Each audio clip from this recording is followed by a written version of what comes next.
There's something off in Mystic Falls tonight. The lights are on, the crowd is cheering, but danger lurks, and the wrong invitation can change everything.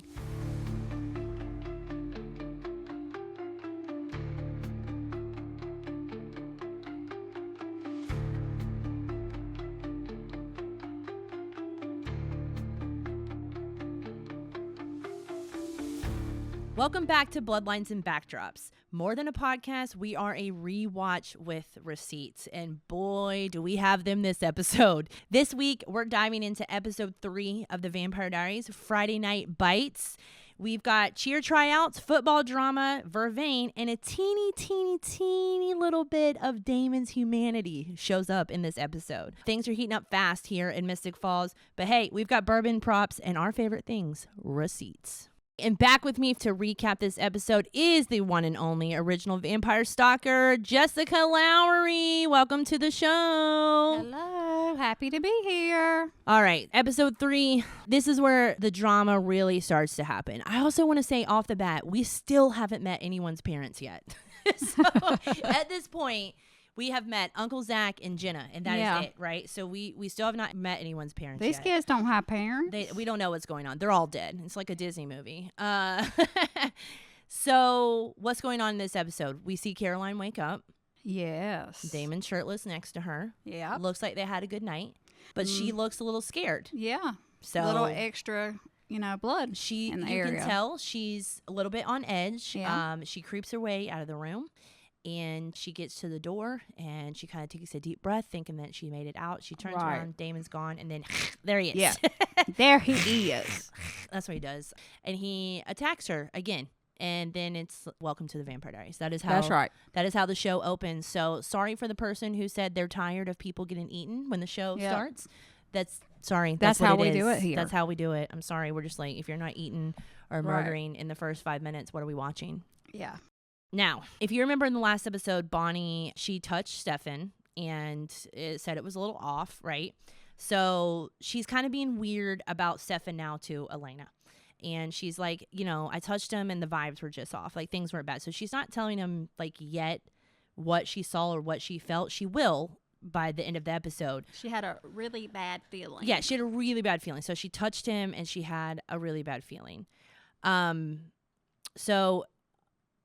she'll explain that to her a little bit later. And now we get to Jeremy. And Jeremy he's tired of Vicky's bullshit. Poor Jeremy. He is tired. I would call it, what would you say, more of a hot and cold routine? Yeah, I think so. Yeah, she can't decide what she wants. I will say, I will give her a tiny benefit of a doubt because she kind of has been through a lot these first few episodes.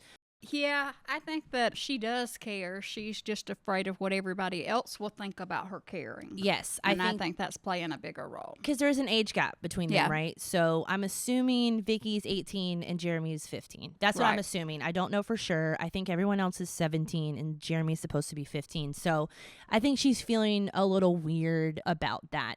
But either way, Jeremy's still the better pick to me. So, yeah, but he is her drug dealer. He is her drug dealer. That is true. He is kind of her drug dealer. Yeah. But he is the sweet one that cares. He is. Yes, and it's genuine and it's sweet. Yes, it is.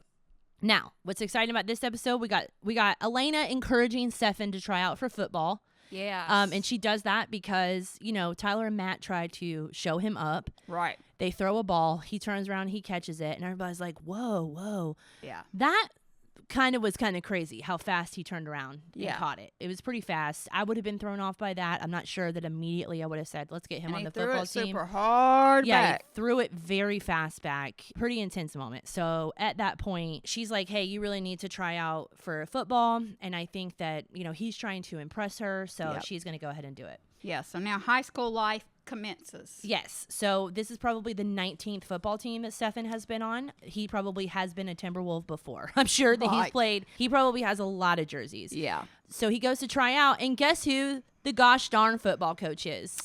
Dick Tanner. Dick Tanner's in the building this episode. Oh my gosh, we cannot escape him.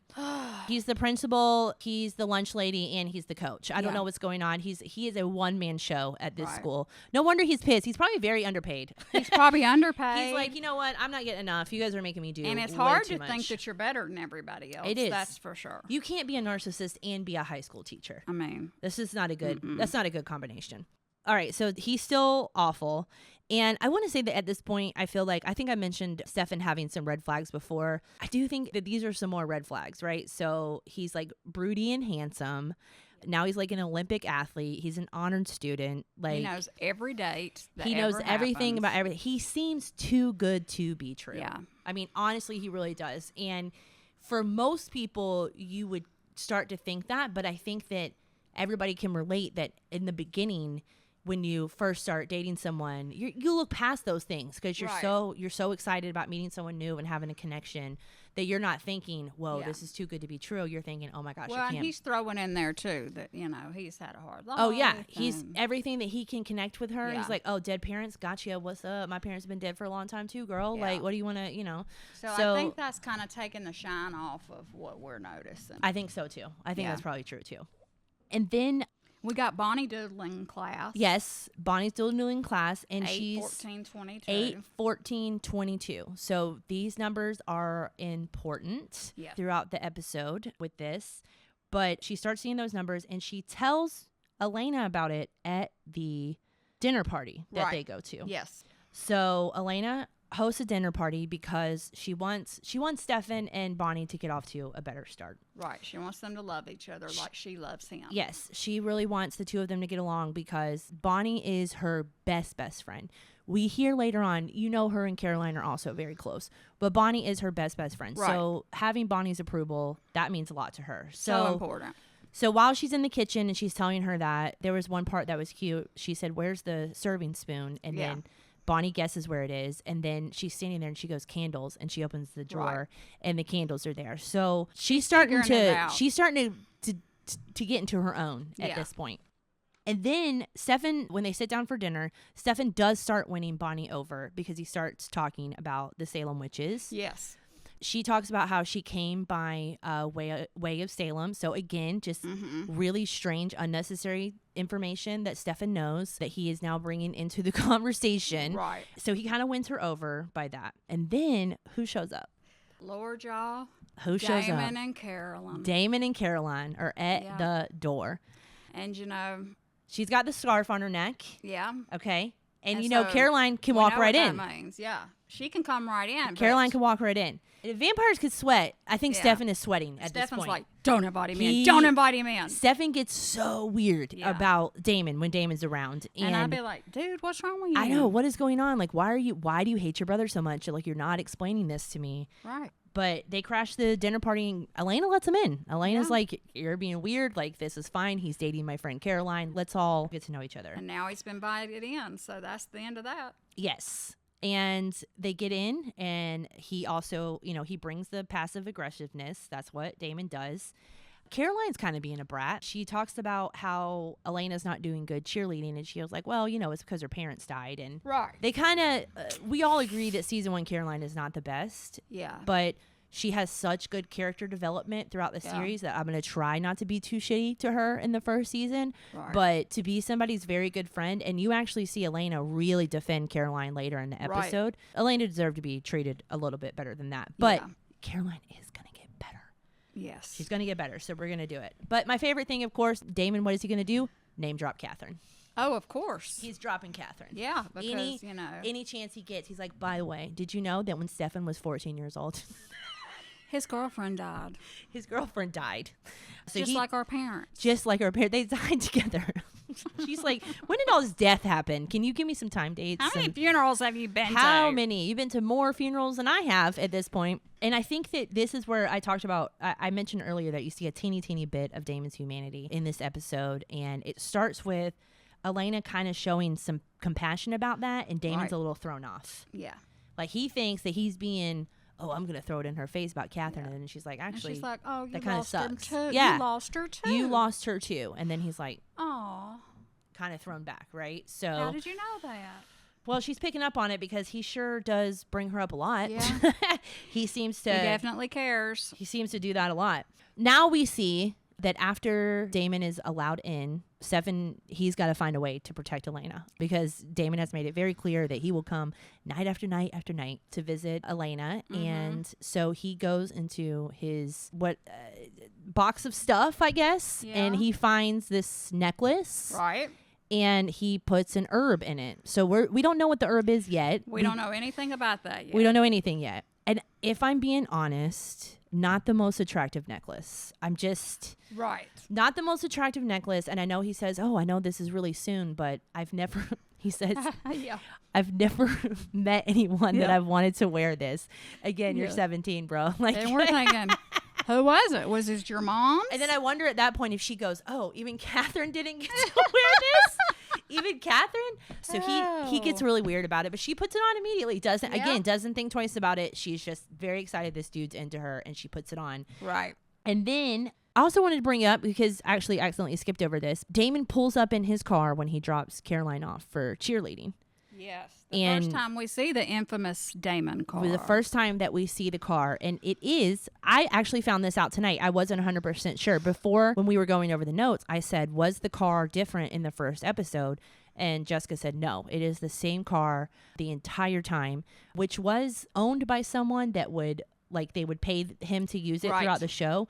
And then the Vampire Diaries ended up purchasing the car. Yep. And it is on display at the Covington Visitor Center. So you can see it in person. I put a lot of work into that. So, yeah, that thing was dirty when it got here. And honestly, it was so hard just to get them to want to loan it out. And to get it inside of a building. Inside the building and to insurance and all the things that had to go with it. But got it cleaned up, got everything we could do. But everyone should come see that car for sure. It's really cool. It is, it's a big part of the show. It is really cool. So we saw Damon's car. Yeah. And then that's when you see Caroline also with the scarf around her neck. Yeah.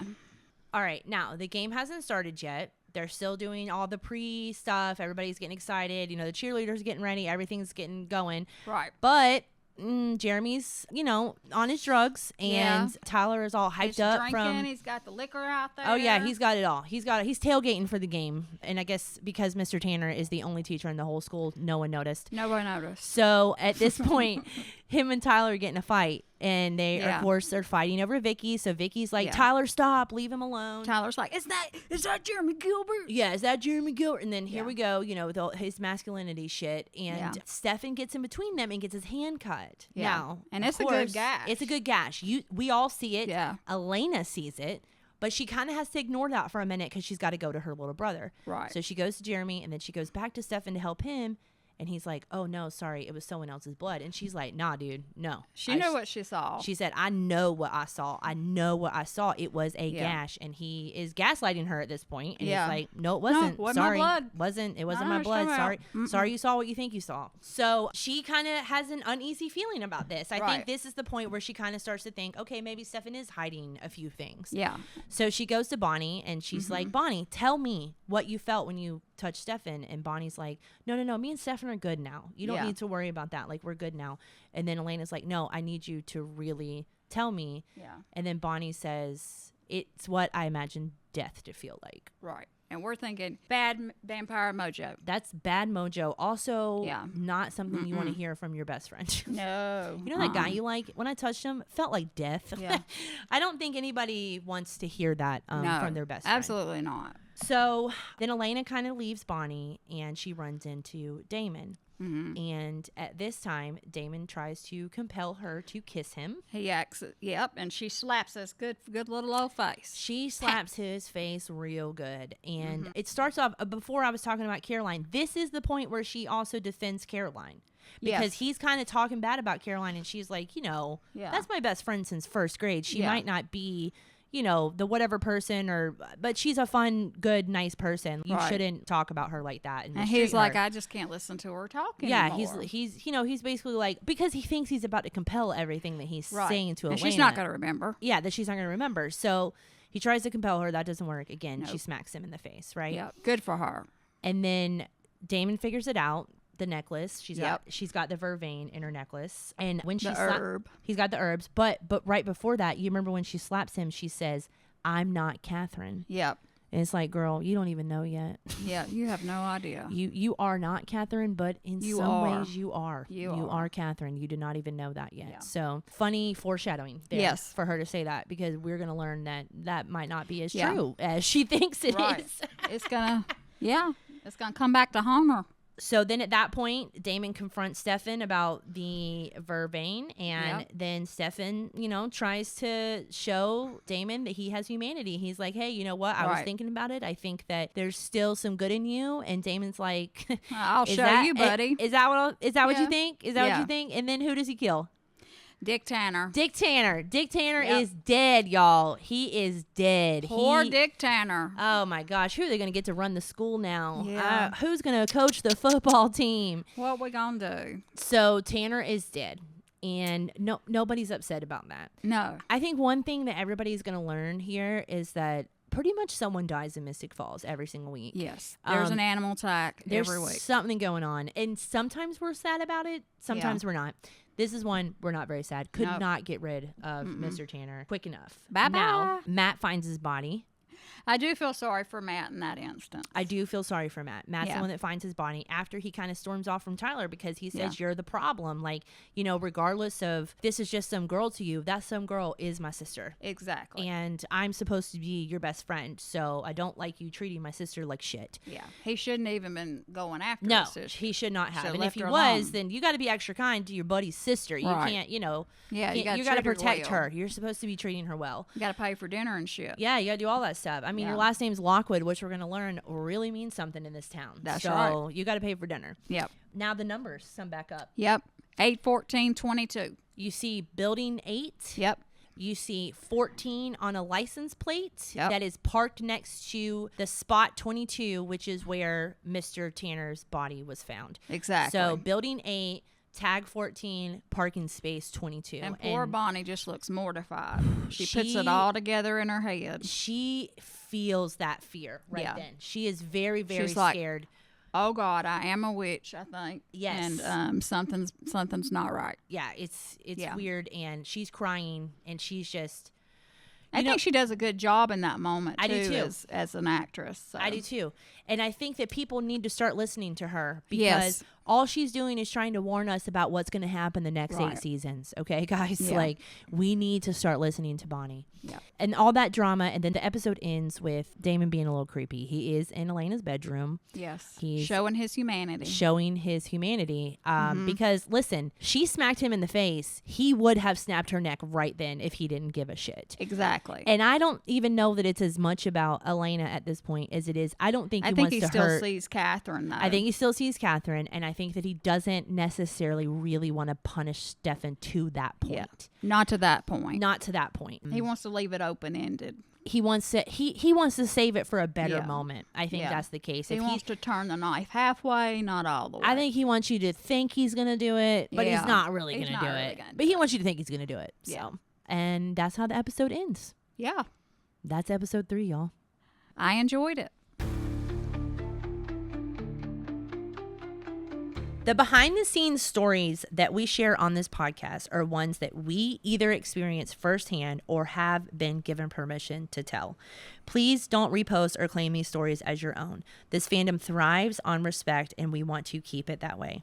Also, please keep in mind, we're going off memory here, all right? It's been well over a decade, so while we're doing our best to be accurate, we might get a few details wrong. A few of the small details could be off. And you know what? We do encourage you to feel free to message us very nicely if we've gotten something wrong.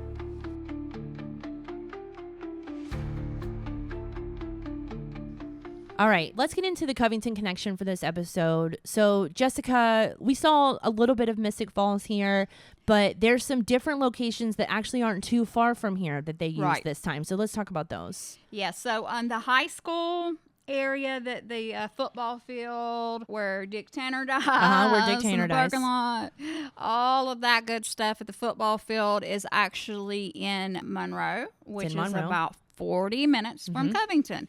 And they actually end up using that a good little bit. And that's what you guys know and love as the football field. So, and where it says Timberwolf on the building out front where the bleachers are and all that cool stuff, they really did paint all of that.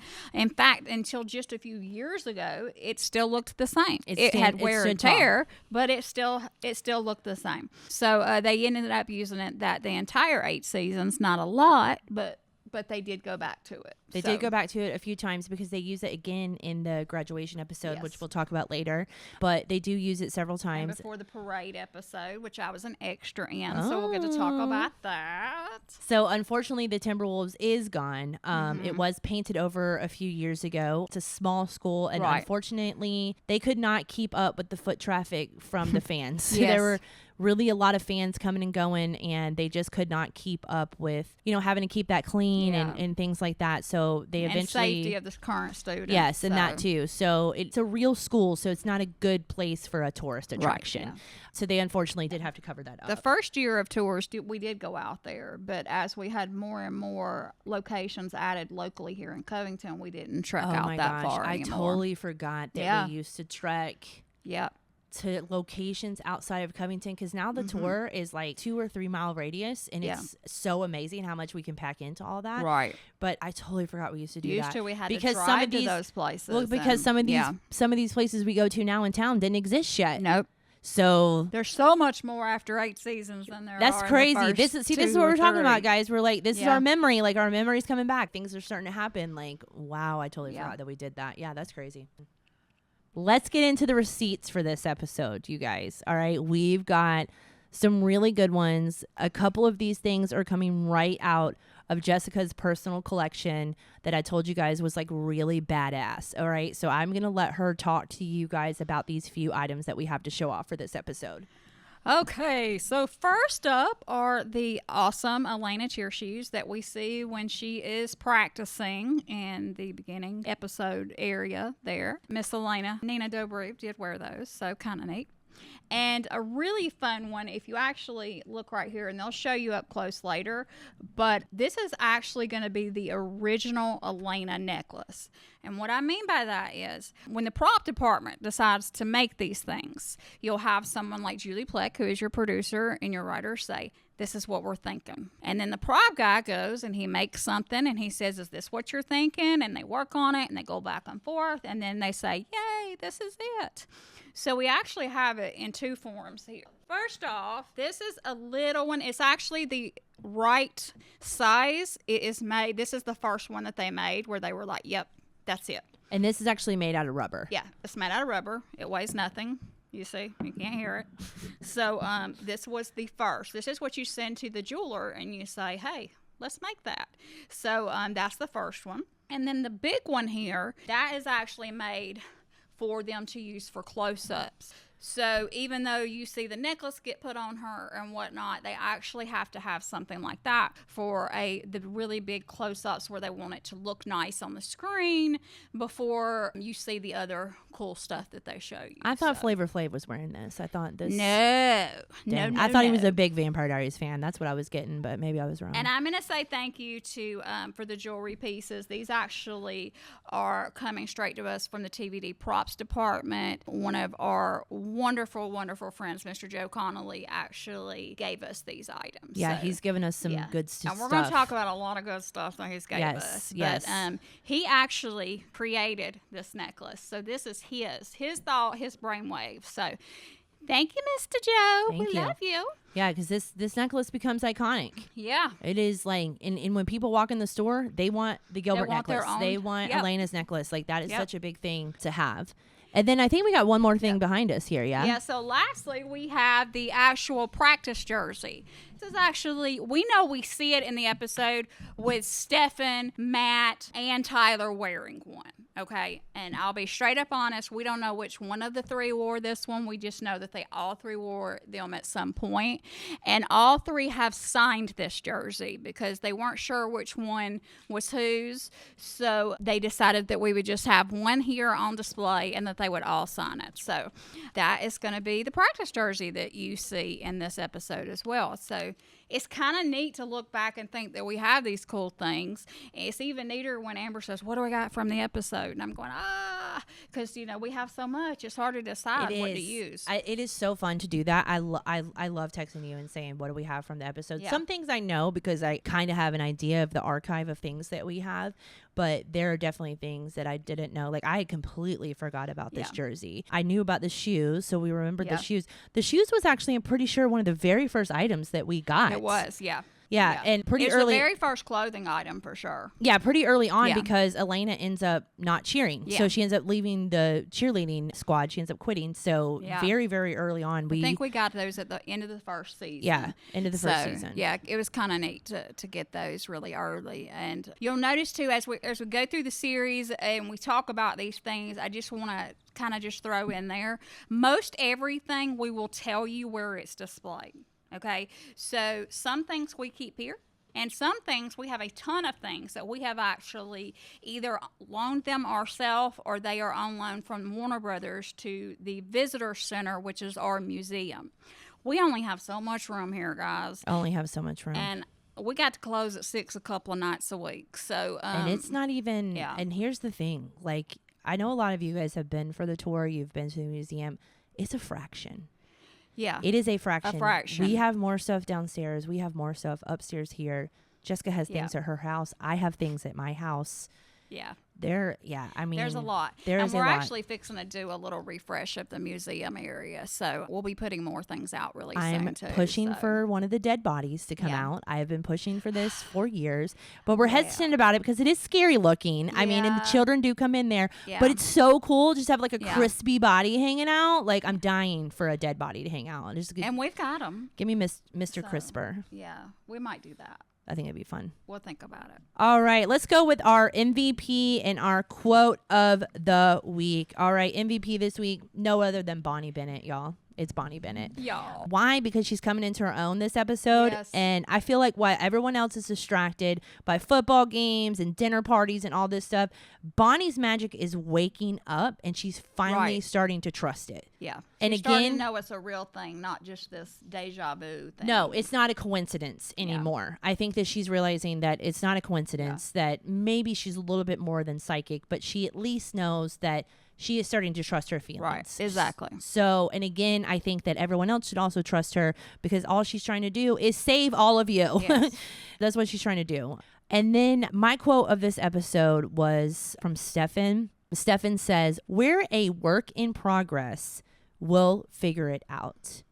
I love that. I think that everybody can apply that to any point of your life. This podcast, for example, is a work in progress. We are going to figure it out as we go along. Do we have ideas? Do we know things? Yeah. We're rewatching episodes. We got to find props. Do this episode 5 times. Yeah. Are we redoing episodes? Yes, of course we are. So it is a work in progress and we'll figure it out. So I felt like it was simple. It was hopeful. Yeah. But it kind of gives you an idea of what's coming. So that was my quote of the week. All right.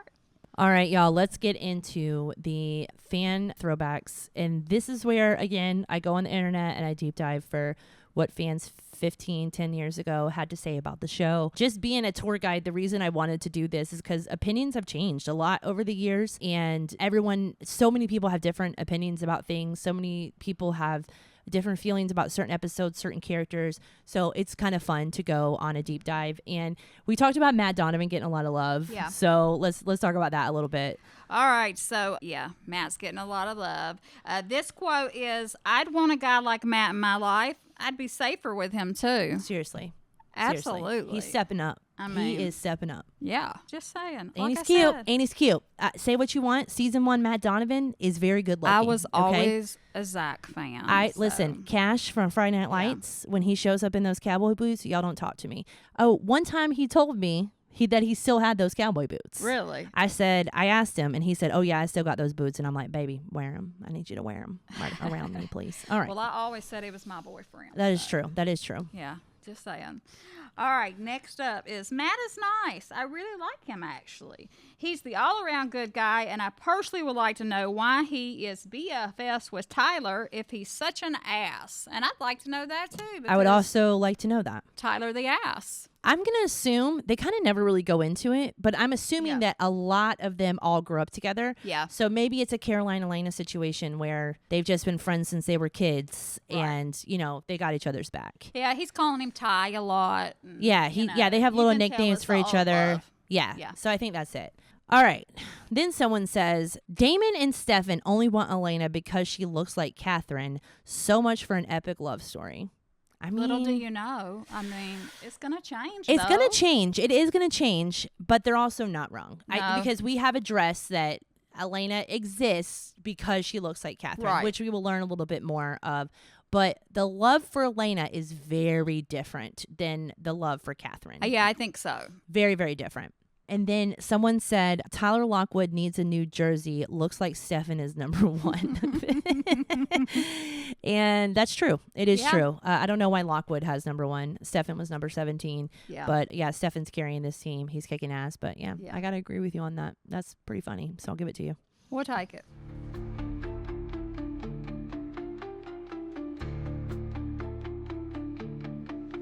All right, y'all, let's jump into our Brothers Bond moment. This is our Brothers Bond cocktail of the week. Again, Ian, Paul, when people start tagging you, just let you know they're tagging you because we're trying to get you to sponsor us, okay? All right. I am mixing these drinks and I am drinking them. So if you're mixing and drinking them, please share with us. Since it was a football game this episode, I decided to go with the Brothers Bond Game Time Shandy, which is kind of a house-made beer. So I also did mine a little bit different. Again, we're in summertime, so I just changed it up a little bit to make it lighter and crispier for summer. So, all right, it's Friday night. We're in Mystic Falls, but this is not your average tailgate, you guys. The lights are bright. The secrets are buried deep, and there's bourbon. All right, it's flowing. So, lime Game Time Shandy. We need an ounce of Brothers Bond. We need an ounce of lime juice. We need a half an ounce of agave. And then you're going to top it with your favorite Mexican lager. I'm using Modelo. So Modelo is my favorite. You can use Corona or Dos Equis or anything like that for this drink. And if you do make this drink for this Game Time episode, please tag at Brothers Bond Bourbon and hashtag Bloodlines and Backdrops and let us know what you think about the drink. Let us know what you think about the episode. Welcome back for episode 3, Friday Night Fights. All right, we are getting into football season. So what we're going to do is make our own shandy. On the Brothers Bond website, they have their version of a shandy beer, and I'm going to change it up a little bit. Love Mexican lagers. Modelo is one of my absolute favorites. So we're going to make a similar drink, but I'm going to change up the recipe just a little bit. What we're making for this episode is going to be called our Lime Game Time Shandy, all right? Super easy to make. We've got our shaker that's got ice in it. We're going to do an ounce of our regular Brothers Bond, all right? Our regular Brothers Bond. All right, we're doing an ounce. We're going in. We're going to pour that in. Then we're going to do an ounce of our lime juice. All right, so we got lime. And then a little bit of agave just for a sweetener. So we're actually going to go in with about a half an ounce of this. Now, this is not open, so with a half an ounce of agave, just a little bit of sweetener that's going to give us. And then we want to put our topper on. And at this time, we're going to shake, shake, shake. We want to get it nice and cold so we can strain it over our beer glass. There it goes. Let's strain it. Let's pour it. There's the base for our drink, right? Your nice cold beer. We're going to pop it open. We're going to pour it on the side too. Because if you know how to pour beer, you know that you pour it on the side. Now, this glass, a little big for what we were going for, but this is our Lime Game Time Shandy. Very excited to try it.